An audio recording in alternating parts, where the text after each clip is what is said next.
Hello and welcome to the Cultured Bumpkin. I'm Jake. This is the Cultured Bumpkin, and we are reading A Connecticut Yankee in King Arthur's Court. Chapter 5. All right. So he's just been hailed off to prison, and we start with Chapter 5, An Inspiration. I was so tired that even my fears were not able to keep me awake long. When I next came to myself, I seemed to have been asleep a very long time. My first thought was, well, what an astonishing dream I've had. I reckon I've waked only just in time to keep from being hanged or drowned or burned or something. I'll nap again till the whistle blows, and then I'll go down to the arms factory and have it out with Hercules. But just then, I heard the harsh music of rusty chains and bolts. A light, excuse me, a light flashed in my eyes, and that butterfly, Clarence, stood before me. I gasped with surprise. My breath almost got away from me. "What?" I said. "You here yet? Go along with the rest of the dream. Scatter." But he only laughed in his light-hearted way and fell to making fun of my sorry plight. "All right," I said resignedly. "Let the dream go on. I'm in no hurry." "Prithee, what dream?" "What dream? Why, the dream that I'm in Arthur's court, a person who never existed, and that I'm talking to you, who are nothing but a work of imagination." "Ah, la, indeed. And it's a dream that you're to be burned tomorrow? Ho, ho, answer me that." The shock that went through me was distressing. I now began to reason that my situation was in the last degree serious, dream or no dream. For I knew by past experience of the lifelike intensity of dreams that to be burned to death, even in a dream, would be very far from being a jest, and the thing was to be avoided by any means, fair or foul, that I could contrive. So I said beseechingly, "Ah, Clarence, good boy, only friend I've got, for you are my friend, aren't you? Don't fail me. Help me to devise some way of escaping this place." "Now do but hear thyself. Escape? Why, man, the corridors are in guard and keep of men-at-arms." "No doubt, no doubt. But how many, Clarence? Not many, I hope." "Full a score. One may not hope to escape." After a pause, hesitatingly, "And there be other reasons, and weightier." "Other ones? What are they?" "Well, they say—" "Oh, but I daren't. Indeed daren't." "Why, poor lad, what's the matter? Why do you blench? Why do you tremble so?" "Oh, in sooth, there is need. I do want to tell you, but, come, come, be brave. Be a man. Speak out. There's a good lad."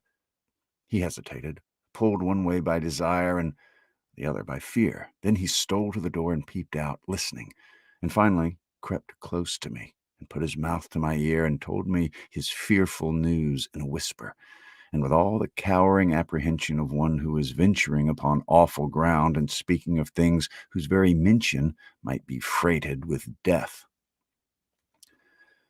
"Merlin in his malice has woven a spell about this dungeon, and there bides not a man in these kingdoms that'd be desperate enough to essay to cross its lines with you. Now, God pity me, I've told it. Ah, be kind to me, be merciful to a poor boy who means thee well, for when thou betray me, I'm lost."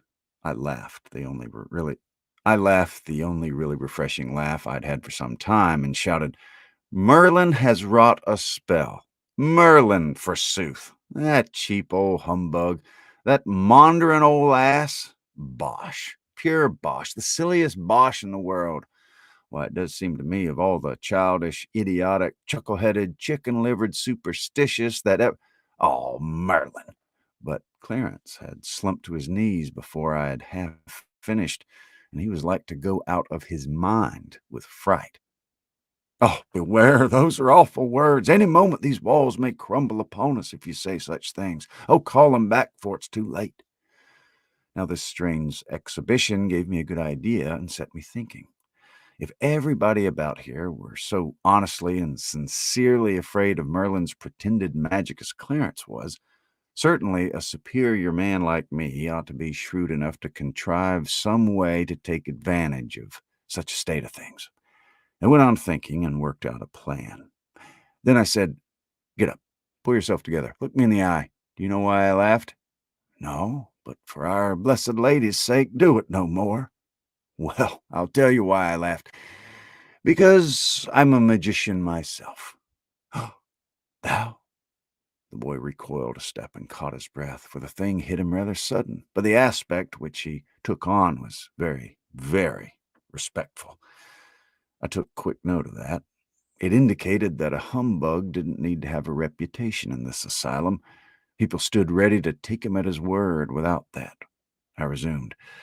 "I've known Merlin 700 years, and he— 700— Don't interrupt me.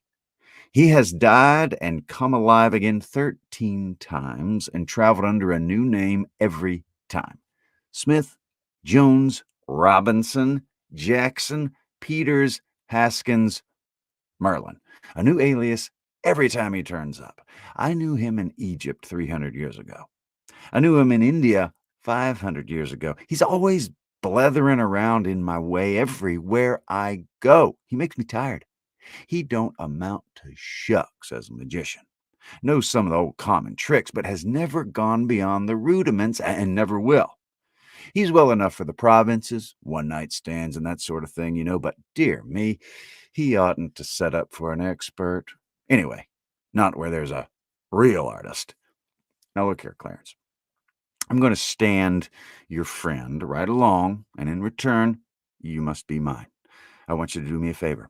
I want you to get word to the king that I'm a magician myself, and the supreme grand Haya Muckamuck, and the head of the tribe at that. And I want him to be made to understand that I'm just quietly arranging a little calamity here that will make the fur fly in these realms if Sir Kay's project is carried out and any harm comes to me. Will you get that to the king for me?" The poor boy was in such a state that he could hardly answer me. It was pitiful to see a creature so terrified, so unnerved, so demoralized. But he promised everything, and on my side he made me promise over and over again that I would remain his friend and never turn against him or cast any enchantments upon him.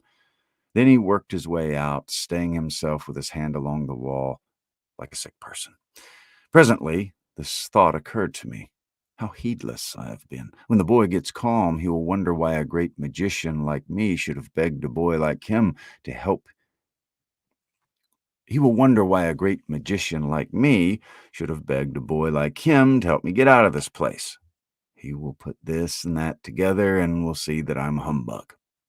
I worried over that heedless blunder for an hour and called myself a great many hard names meantime. But finally, it occurred to me all of a sudden that these animals didn't reason, that they never put this and that together, and that all their talk showed that they didn't know a discrepancy when they saw it.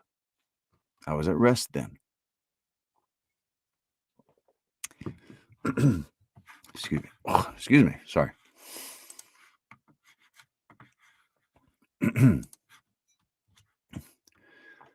Uh, but as soon as one is at rest in this world, off he goes on something else to worry about. It occurred to me that I had made another blunder. I had sent the boy off to alarm his betters with a threat. I, intending to invent a calamity at my leisure. Now, the people who are the readiest and eagerest and willingest to swallow miracles are the very ones who are hungriest to see you perform them. Suppose I should be called on for a sample. Suppose I should be asked to name my calamity. Yes, I had made a blunder. I ought to have invented my calamity first. What shall I do? What can I say to gain a little time? I was in trouble again, in the deepest kind of trouble. There, a footstep. They're coming. If only I had just a moment to think. Good! I've got it. I'm all right. You see, it was the eclipse. It came into my mind in the nick of time how Columbus or Cortez or one of those people played an eclipse as a saving trump once on some savages, and I saw my chance. I could play it myself. And it wouldn't be any plagiarism either, because I should get it in nearly 1,000 years because I should get it in nearly 1,000 years ahead of those parties. Clarence came in subdued, distressed, and said, I hasted the message to our liege the king, and straightway he had me in his presence. He was frighted even to the marrow, and was minded to give order for your instant enlargement, and that you be clothed in fine raiment and lodged as befitted one so great. But then came Merlin and spoiled it all, for he persuaded the king that you're mad, and know not whereof you speak, and said your threat is but foolishness and idle vaporing. They disputed long, but in the end Merlin, scoffing, said, Wherefore hath he not named his brave calamity? Verily it is because he cannot. This thrust did a most sudden sort This thrust did in a most sudden sort close the king's mouth, and he could offer naught to turn the argument, and so reluctant and full loath to you the discourtesy, he yet prayeth you to consider his perplexed case, as noting how the matter stands, and name the calamity if you have determined the nature of it and the time of its coming. Oh, prithee, delay not. To delay at such a time were double and treble the perils that already compass thee about. Oh, be thou wise, name the calamity. I allowed silence to accumulate while I got my impressiveness together, and then said, How long have I been shut up in this hole?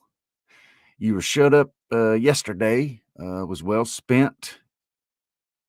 You were shut up when yesterday was well spent, and it's 9 of the morning now. No, then I've slept well, sure enough. 9 in the morning now, and yet it's the very complexion of midnight to a shade. This is the 20th, then? The 20th, yes.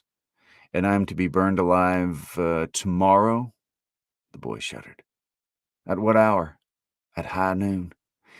Now then, I will tell you what to say. I paused and stood over that cowering lad a whole minute in awful silence. Then, in a deep voice, measured, charged with doom, I began, and rose by dramatically grading stages to my colossal climax, which I delivered in as sublime and noble a way as ever I did such a thing in all my life. Go back and tell the king that at that hour I will smother the whole world in the dead blackness of night. I will blot out the sun, and he shall never shine again. The fruits of the earth shall rot for lack of light and warmth, and the peoples of the earth shall famish and die to the last man. I had to carry the boy out myself. He had sunk into such a collapse. I handed him over to the soldiers and went back. All right, so that was chapter 5 of